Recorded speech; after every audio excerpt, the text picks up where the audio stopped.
நேசிக்கிறார். இயேசு உங்களை நேசிக்கிறார். இயேசு நல்லவர். இயேசு ரொம்ப ரொம்ப நல்லவர். இயேசு உங்களை ரொம்ப ரொம்ப நேசிக்கிறார். அன்பான தெய்வம். அவர் சீக்கிரமாய் வரப்போகிறார். பரலோக ராஜ்யம் சமயமாய் இருக்கிறது. எல்லோரும் மனம் திரும்புங்கள் என்று இயேசு சொல்லி இருக்கிறார். எல்லோரும் மனம் திரும்புங்கள். இயேசு வரப்போகிறார். அன்பானவர்களே, பரலோக ராஜ்யம் சமயமாய் இருக்கிறது. ஒருவரும் பரலோக ராஜ்யம் செல்ல முடியாது. பாவ மன்னிப்பு இல்லாமல் பரலோக ராஜ்யம் செல்ல முடியாது. ரத்தம் சிந்துதல் இல்லாமல் பாவ மன்னிப்பு இல்லை. ரத்தம் சிந்துதல் வேண்டும். ரத்தம் பரிசுத்த ரத்தம் வேண்டும். அந்த பரிசுத்தமான ரத்தம் இயேசு ஒருவரே. இயேசு ஒருவரே பரிசுத்தர். அவருடைய ரத்தம் மட்டுமே நம் பாவங்களை கழுவி சுத்திகரிக்கும். இயேசு ஒருவருக்கே நம் பாவங்களை மன்னிக்க அதிகாரம் உண்டு. இயேசு நம் பாவங்களை மன்னித்தால் மட்டுமே நாம் பரலோகம் செல்ல முடியும். அன்பானவர்களே, சகோதரர்களே, சகோதரிகளே, நிர்விசாரமாய் இருக்காதீர்கள். உங்களுக்கு இந்த நற்செய்தியை நாங்கள் சொல்லுகிறோம். கேளுங்கள், சிந்தியுங்கள், ஒரு நிமிஷம் யோசியுங்கள். என்று நீங்கள் மரித்தால் எங்கே போவீர்கள்? பரலோகம் செல்ல முடியுமா?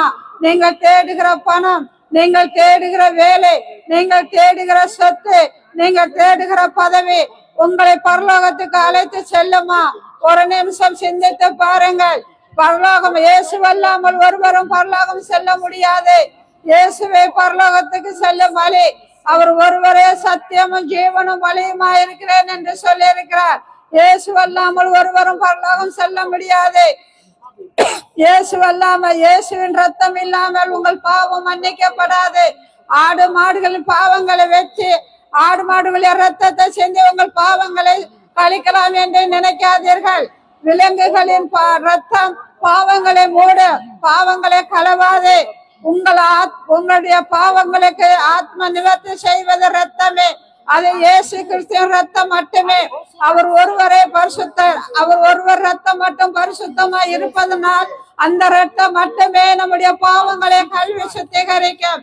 அன்பானவர்களே, இயேசு வந்து வாருங்கள். இயேசு உங்களை அழைக்கிறார். இயேசு உங்களை நேசிக்கிறார். இயேசு உங்களை அன்பு செலுத்துகிறார். உங்களை அரவணைக்கிறார். அன்பானவர்களே, இயேசு இன்று இரவு வந்தால் நீங்கள் எங்கே செல்லுவீர்கள்? உங்களுடைய நிலைமை என்ன? உங்களுடைய ஆத்மா எங்கே செல்லும் என்பதை சிந்தித்து பாருங்கள். ஐயோ, உங்கள் பரிதாபம். இயேசு உங்களை நேசிக்கிறபடியால் உங்களை அழைக்கிறார். இந்த நாளிலே, இந்த இரவிலே இயேசு வந்தால் நீங்கள் எங்கே செல்வீர்கள் என்பதை சிந்தித்து பாருங்கள். உங்கள் பணமோ, உங்கள் காசோ உங்களுக்கு பரலோகத்தை இடம் வாங்கி கொடுக்க முடியாது. இயேசு கிறிஸ்து உங்களுடைய பாவங்களை மன்னித்தால் மட்டுமே நீங்கள் பரலோகம் செல்ல முடியும். இயேசு கிறிஸ்து என்று சரணடையுங்கள். இயேசு உங்களை அழைக்கிறார். இயேசு உங்களை நேசிக்கிறார். அன்பானவர்களே, இயேசு உங்களை நேசிக்கிறபடியால் உங்கள் பாவங்களை மன்னிக்க தயவெறுத்தவராய் இருக்கிறார். ஐயோ, நான் பாவியா இருக்கிறேனே, என்னுடைய பாவங்களை இயேசு மன்னிப்பாரா என்று சிந்திக்கிறீர்களா? இயேசு மன்னிப்பார். அவர் பாவிகளை நேசிக்கிற தெய்வம். அவர் பாவிகளை மீட்டெடுக்கவே இந்த பூமிக்கு வந்தார். இயேசு பாவங்களை வெறுக்கிறார், ஆனால் பாவிகளை நேசிக்கிறார். உங்க பாவங்களை அவர் மன்னிக்கிறார், ரெடியாக இருக்கிறார். இயேசு வந்து வாருங்கள். இயேசு நல்லவர். அன்பானவர்களே, குடிய விடமில்லையே, இந்த பாவத்திலிருந்து விடுதலை எனக்கு கிடைக்கவில்லை என்று சிந்திக்கிறீர்களா? கலங்காதீர்கள். உங்களுக்கு பாவத்திலிருந்து விடுதலை கொடுக்க இயேசு இருக்கிறார். இயேசு விடுதலை கொடுக்க வல்லமுள்ளவர். இயேசு எல்லா அதிகாரமும் உடையவர். அவர் சர்வ வல்லமுள்ளவர். உங்க பாவத்திலிருந்து உங்களுக்கு விடுதலை கொடுப்பார். உங்களுக்கு நோயிலிருந்து அவர் விடுதலை கொடுப்பார். பெல்லிசூனிய கட்டுகள் இருந்து அவர் விடுதலை கொடுப்பார். பிசாசின் பிடியை சிக்கி தவிக்கிறீர்களா? உங்களுக்கு விடுதலை கொடுக்கிறவர். பிசாசின் கிரியைகளை அழிக்கவே இந்த பூமிக்கு வந்தார். இயேசு நல்லவர். அவரை விசுவாசிக்கிறவர்கள் மரித்தாலும் பிழைப்பீர்கள் இயேசு சொல்லுகிறார். இயேசு நாம் மரித்தாலும் ஜீவனோடு இருக்கிறார். இன்றும் அவரை ஜீவிக்கிறார். அன்பானவர்களே, நாம் எல்லோரும் பாவம் செய்த தெய்வ மகிமை இழந்து இருக்கிறோம். இயேசு வந்து வாருங்கள். அவர் ரத்தம் கலங்கும் பொழுது அவர் உங்களை நேசிக்கிற தெய்வமாய் இருக்கிறார். உங்க பாவங்களை கழுவி சுத்திகரிக்கிற தெய்வமாய் இருக்கிறார். இயேசு நல்லவர். இயேசு நல்லவர். இயேசு அன்பானவர். இயேசு உங்களை நேசிக்கிறார்.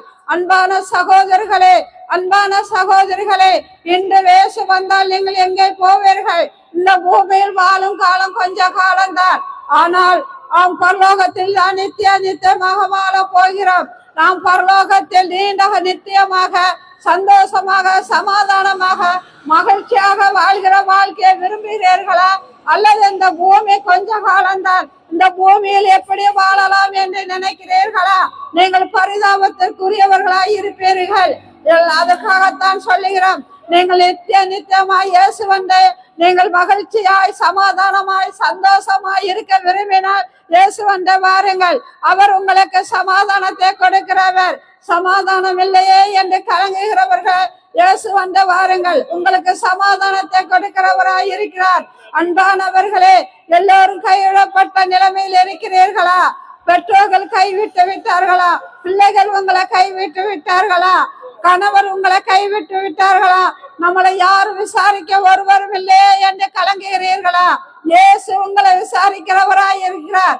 அவர் உங்களை திக்கற்றவர்களாய் விடார். உங்களை ஒருபோதும் கைவிட மாட்டார். உங்களை விட்டு விலகவும் மாட்டார். உலகம் முடிவில் வந்த உங்களோட இருப்பேன் வாக்கு கொடுத்திருக்கிறார். அவர் வாக்கு மாறாத தேவன். மனிதர்கள் மாறலாம், இயேசுவோ ஒரு நாளும் மாற மாட்டார். அவர் நேற்று என்று மாறாத தேவனாய் இருக்கிறார். அவர் நித்தியமானவர். ஒரு நாளும் மறுக்க மாட்டார். உங்களை ஒரு நாளும் கைவிட மாட்டார். உங்களை ஒரு நாளும் கைவிடாத தேவன், உங்கள் விசாரிக்கிற தேவன், உங்களுக்காக பரிதவிக்கிற தேவன், உங்களுக்காக பரிந்து பேசுகிற தேவன். சத்துருக்களை உங்களுக்காக யுத்தம் செய்து முறியடித்து போடுவார். பிசாசின் கிரியைகளை அழித்து போடுவார். நோயிலிருந்து விடுதலை கொடுப்பார். கட்டுகளிலிருந்து விடுதலை கொடுப்பார். சமாதானத்தை கொடுப்பார். சந்தோஷத்தை கொடுப்பார். சமாதானம் வேணுமா? இயேசுவண்டை வாருங்கள், இயேசுவண்டை வாருங்கள். இயேசு உங்களை அழைக்கிறார். இயேசு உங்களை நேசிக்கிறார். அன்பான சகோதரர்களே, சகோதரிகளே, ஒரு நிமிஷம் சிந்தித்து பாருங்கள். நிர்விசாரமாய் இருக்காதீர்கள். இந்த நிமிஷம் இயேசு வருகிறார், உங்களை அழைக்கிறார். இயேசுவண்டை வாருங்கள், வாருங்கள், உங்களை அன்போடு அழைக்கிறார். ஆமென். ஹல்லேலூயா. God bless you.